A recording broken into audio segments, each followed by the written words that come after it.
John Bolton, whom I used to work with actually at Fox. He was a Fox contributor there. He has a reputation for, shall we say, being kind of okay with war in ways that, you know, most normal people just really aren't, right? He's also gotten the reputation for being a neocon, a warmonger, etc. I would say this is not just me saying it. You ought to see what the New York Times has to say about his book.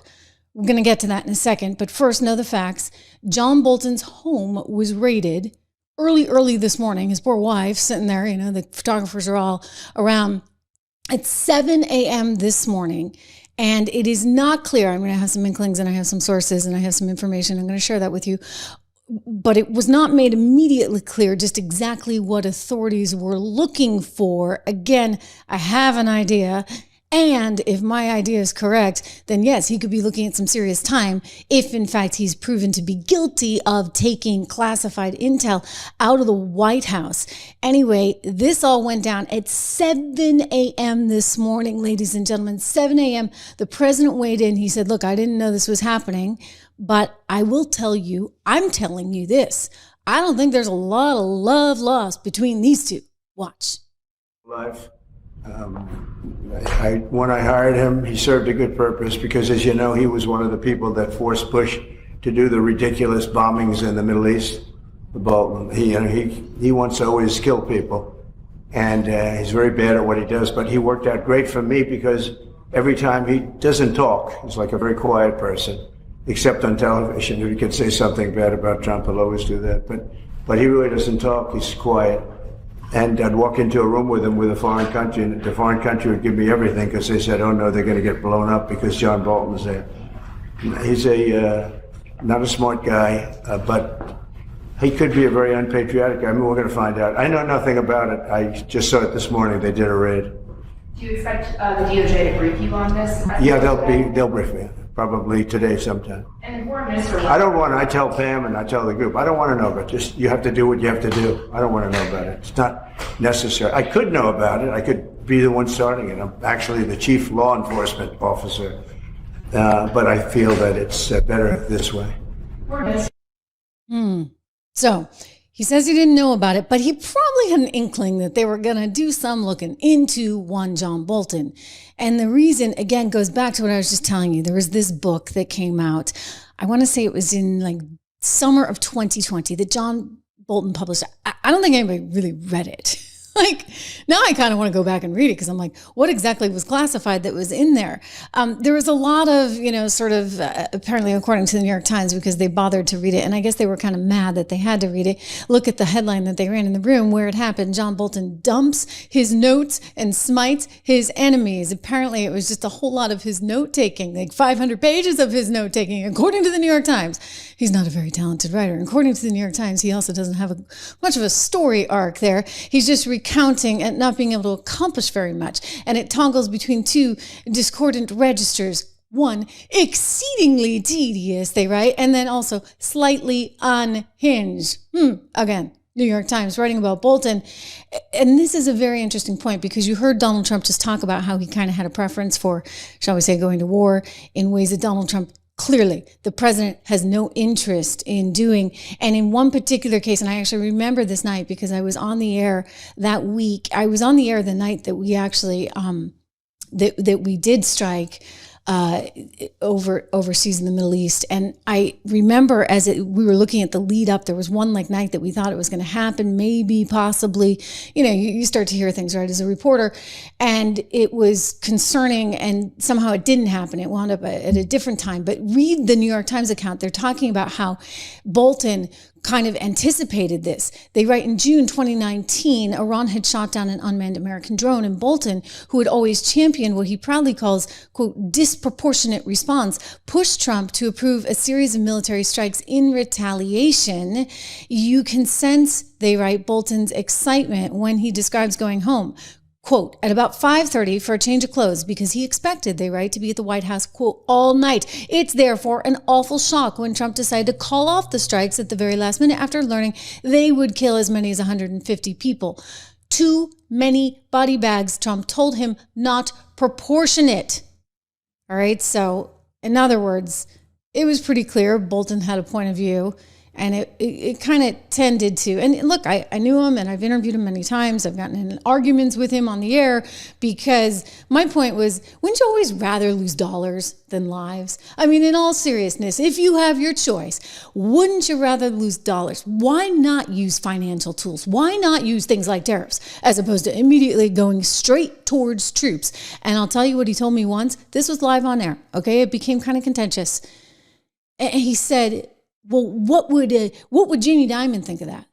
Jamie Dimon being the CEO of Chase. And I'm like, who the H-E-double-L cares what the heck Jamie Dimon has to say about anything?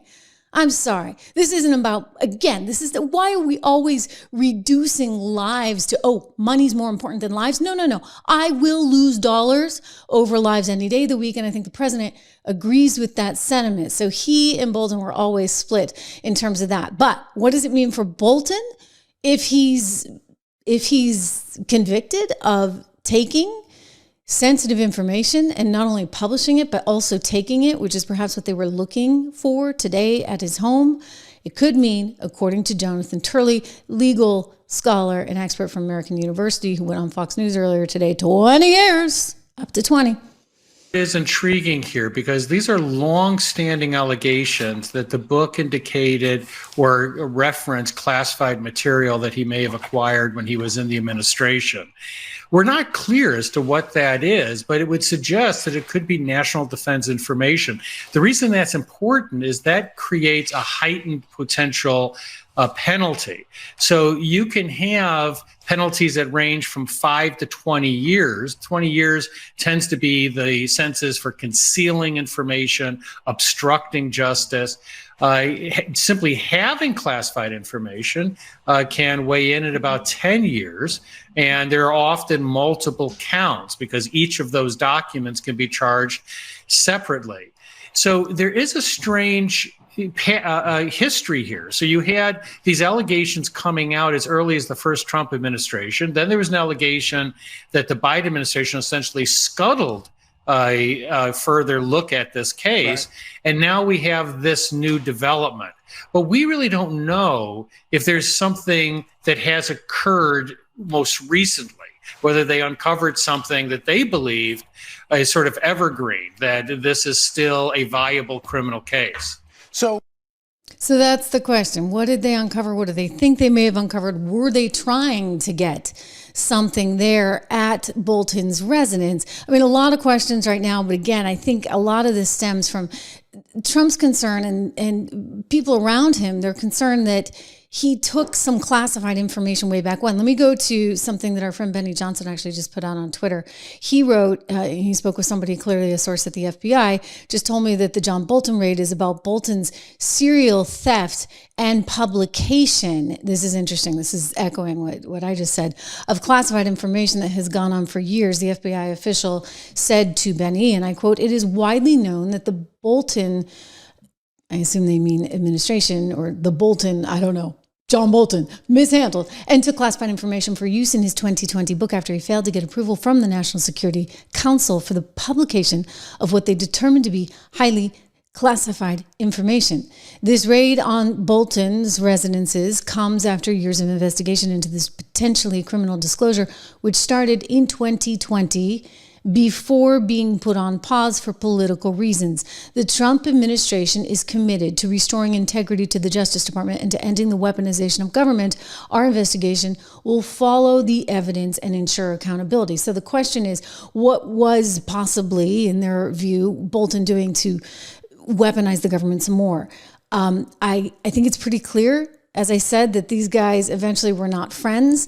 John Bolton coming out and making some kind of wild allegations. I'll give you an example. There was the one on Venezuela in his book. And, you know, I was all over that story and continue to have many tremendous sources on both sides down in Venezuela. And so I was kind of living, sleeping, eating, breathing that every single day. And what came out in this book was John Bolton saying that Donald Trump thought it would be cool if we could invade Venezuela. Well, I can tell you with certainty, that was never going to happen. Like ever. Maybe that, was him playing around, kind of trying to pacify Bolton. Like, okay, let me see if I can give him something to do. We're working on a project, right? Remember the time that Bolton had the notebook in his hand and it said something about Colombia troops, thousands of Colombia troops going in?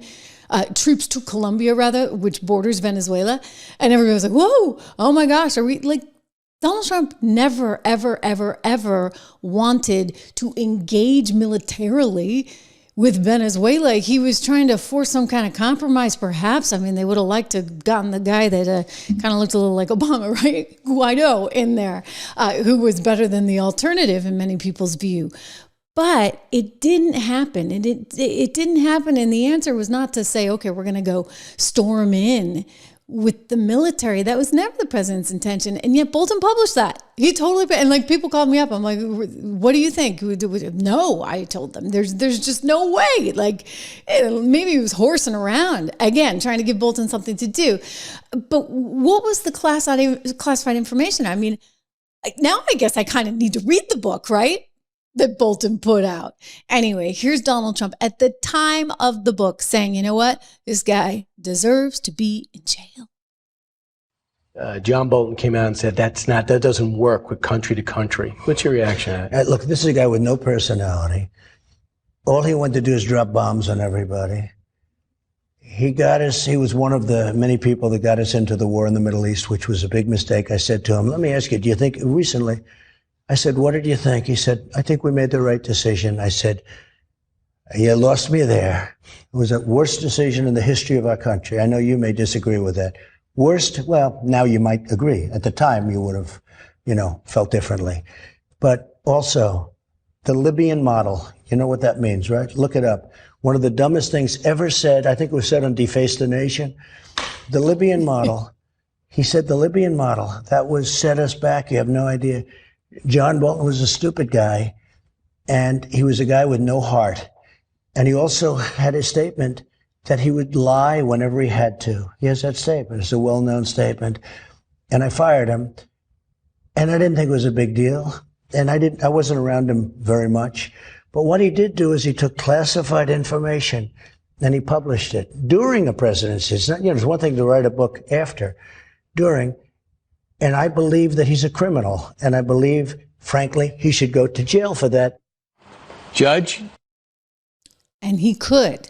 Okay, so that's what we're talking about at this moment in time. So all this talk of classified information, it's really kind of interesting.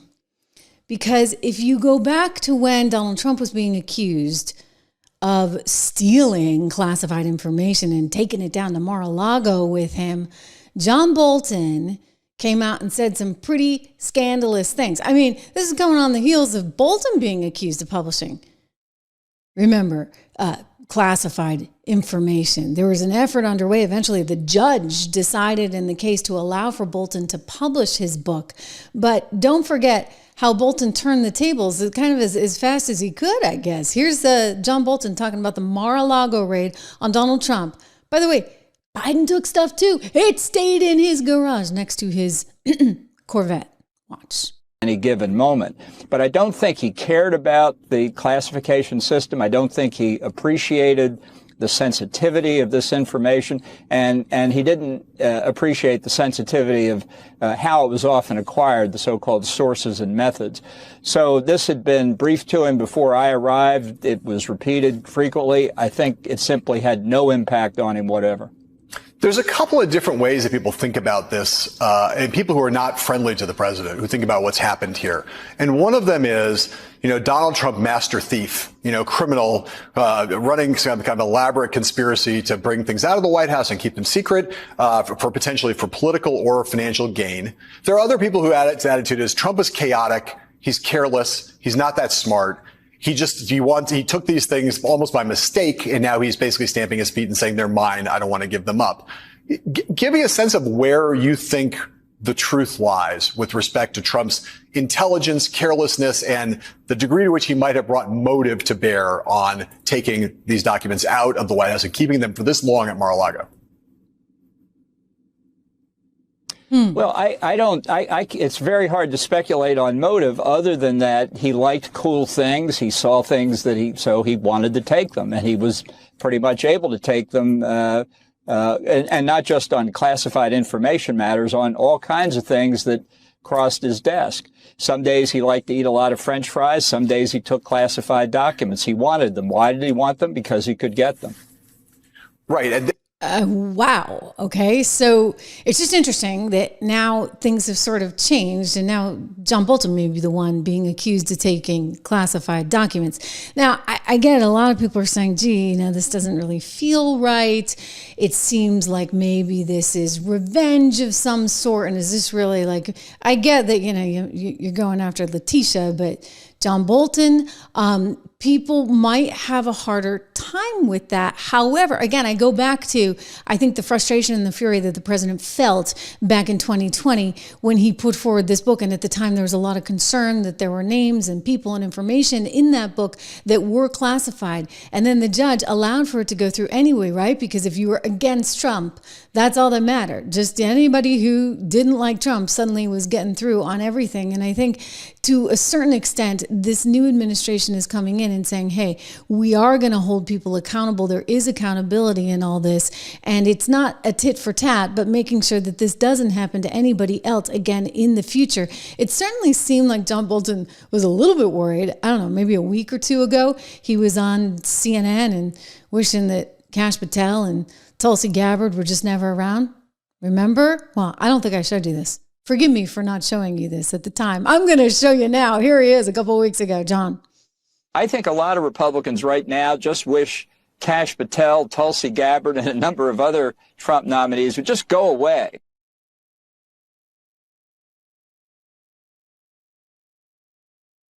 Kind of interesting, right? He just wished they would go away. Well, they definitely didn't go away. They went straight to his house. So now the stakes have risen, so to speak. And people are worried. The media is spazzing out. You get CNN freaking out. Of course, he was like the new star on CNN, right? They had him on every other day, it seemed. And he would complain about Trump and others there in the intel community, perhaps in some ways worried about exactly this. I'm not sure. But here's CNN losing it over this one. We're following major breaking news this morning that continues to unfold. The FBI conducting a court-authorized search at the home of John Bolton as part of a national security investigation. That is according to a source familiar with the matter. A ton of questions around this right now. Our CNN crew has been on the ground, on the scene this morning, observed FBI personnel near Bolton's home, even seeing personnel go into his home. John Bolton, as you well know, is President Trump's former national security advisor and a former U.S. ambassador to the UN. In recent years, he has become a prominent critic of the president ever since he left the first Trump administration. As recently as this week, he spoke to us about President Trump's meeting with Vladimir Putin. Well, I think it's a reflection of just how confident the Russians feel. They have escaped the sanctions that have been threatened by President Trump. They've heard Secretary of State Rubio say on Sunday, we're not going to sanction them because it will cause diplomatic efforts to fail. And they are trying to keep the table set so that things work out in their direction. That was just a couple days ago. CNN's Caitlin Polans joining us now. Caitlin, you brought us this breaking news and you have some new reporting already. What's going on? That's right, Kate. We can confirm, according to a person familiar with this investigation, that the probe, it's related to the possible retention of national security information. So a little bit more specific on what we know about this investigation, this search that the FBI is conducting of John Bolton's home. Not only is it about national security, it is about the retention of national security information. Often, Kate, that looks like, are there classified documents being kept outside of where they should be kept? That often is what we see in investigations like this, but we're still waiting to hear more of what this is. The FBI, they are at work still on that scene in Maryland where John Bolton's home is. They took bags out of their vehicles to bring inside. There were 4 or 6 agents. They have those blazers on that say FBI in the back. So this is quite an observable scene right now, very different than when the retention of national security information was being investigated during a search of Donald Trump's Mar-a-Lago property 3 years ago. John Bolton, he has not been charged with anything here. He's not been in government For 6 years, he did write a book and was under investigation soon after he left the Trump administration in 2020. He was being investigated at that time by a federal grand jury in Washington on the possible disclosure of classified information in that book, and he was not charged there. So looking at the possibility of a through line, it seems to be more likely, given that this is about the retention of national security information. There hasn't been a formal comment yet that we've received from John Bolton or from his lawyer. He was unaware of the FBI activity this morning. He wasn't home at the time.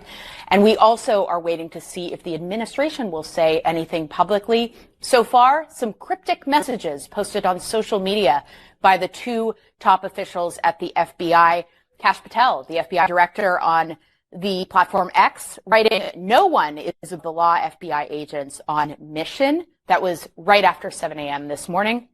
And then the deputy FBI director, Dan Bongino, posting, "Public corruption will not be tolerated," not mentioning John Bolton by name in either of those things. This is a situation that would be court authorized, so the FBI would have gone to a court with the help of Justice Department prosecutors asking to have the approval of a search like this take place. They would have had to have probable cause to do this, but that, as we know, is a far, far long way from potential charges and also potential trial, anything like that. Kate? Long way She from seemed that. a little flustered, right? Just a teeny tiny bit flustered over this whole ordeal. It took her a lot of words to say what I think I told you pretty briefly. Anyway, she wasn't the only one. So Andy McCabe as well, don't forget Andy, right, who was part of the whole Obamagate thing. And the thinking is, they're going to go back after all these Obamagate people. So John Bolton, that may be different. I don't know. I had the same sort of questions over the book and the classified materials, et cetera. But Andy may be circled for a whole other set of reasons, along with Comey and Brennan and the whole Obama Russiagate crew, right? Listen to Andy's reaction to all this. Yeah, right. He went through the process. The question is who approved it. And that was, you're right, that was a big point of contention in Trump 1. Andy, I want to bring you back in and just put up some of the quotes that John was referring to from the current heads of the Justice Department and FBI. This is Pam Bondi, 7:45 a.m. "America's safety isn't negotiable. Justice will be pursued always." During the raid.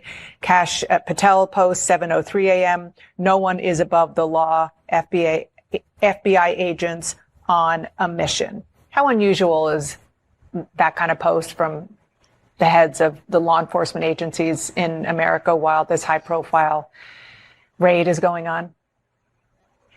I can't think of another FBI director or attorney general, and I worked for many of them, who would have done something similar. This is just simply not the way Department of Justice employees at the department or the bureau operate. We understand that there's all kinds of unfavorable attention and reputation impact that comes along with having something happen like what's happening at John Bolton's house right now. In the past, DOJ leadership has always taken the role like we don't go out of our way to draw suspicion or castigate people unless we are doing it officially in court in the form of an indictment and then going into court and proving our case. They speak through the court filings, and that is it. So I think what you're seeing from Pam Bondi and Kash Patel and Dan Bongino is pretty typical for them, but it is absolutely atypical for anyone else who's ever served in those roles. And I think it really degrades the Bureau and the department's image and legitimacy in the way that they are so blatantly trying to generate. I'm sorry. Like this media. guy, I got to turn him off, right? Because now I'm just getting annoyed. Like Andy McCabe, weren't you and all your cronies? I don't know if he specifically, we got to go back through his Twitter account to check that. But how many times do I have to hear from them? No one's above the law. No one's above the law. I mean, whether it was the Fani Willis case, whether it was, Fani Willis case, whether it was Letitia James, she was so proud of that. Boy, she have egg on her face right now, right? And more trouble's coming for Letitia.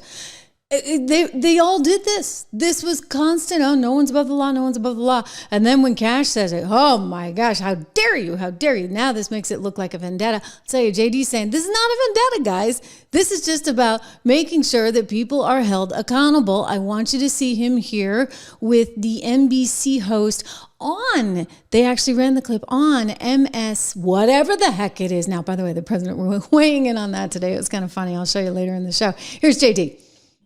I do want to start with some breaking news. We've learned that the FBI is searching the home of former Ambassador John Bolton, his office as well. Sure. Can you tell me, why is the FBI raiding Ambassador Bolton's home and office? And did the White House get a heads up? Well, so we're in the very early stages of an ongoing investigation into John Bolton. I will say we're going to let that investigation proceed. What I can tell you is that unlike the Biden DOJ and the Biden FBI, our law enforcement agencies are going to be driven by law and not by politics. And so if we think that Ambassador Bolton has committed a crime, of course, eventually prosecutions will come. But as you know, Kristen, this is all part of gathering evidence, trying to understand something that we're worried about. And of course, I'll let the FBI comment on the next stage of the investigation. What's at the root of this? Is this about classified documents? Well, again, I'll let the FBI speak to that. Classified documents are certainly part of it, but I think that there's a broad concern about Ambassador Bolton. They're going to look into it. And like I said, if there's no crime here, we're not going to prosecute it. If there is a crime here, of course, Ambassador Bolton will get his day in court. That's how it should be. But again, our focus here is on, did he break the law? Did he commit crimes against the American people? If so, then he deserves to be prosecuted. As we have this conversation, has Ambassador Bolton been detained, taken into custody, arrested in any form? So this news just broke this morning, and the FBI, I haven't talked to the FBI this morning. I don't know the answer to that question. I assume that he hasn't been detained and won't be detained until there's a prosecution, if that actually happens. As you know, Ambassador Bolton is a frequent critic of President Trump's. He's also on Kash Patel's enemies list. The administration has already revoked his security clearance, Secret Service protection. Is Ambassador Bolton being targeted because he's a critic of President Trump? No, not at all. And in fact, if we were trying to do that, we would just throw out prosecutions willy-nilly like the Biden administration DOJ did, prosecutions that later got thrown out in court. If we bring a case, and of course we haven't done that yet, the Department of Justice has not done that yet. We are investigating Ambassador Bolton, but if they ultimately bring a case, it will be because they determine that he has broken the law. We're going to be careful about that. We're going to be deliberate about that because we don't think that we should throw people, even if they disagree with us politically, maybe especially if they disagree with us politically. You shouldn't throw people willy-nilly in prison. You should let the law drive these determinations, and that's what we're doing. Okay, so then the big question then becomes, did he take classified documents? If so, what did he take? And was this related to the book? Or maybe there's something else that we don't actually know about, but it's clear there's an investigation going on.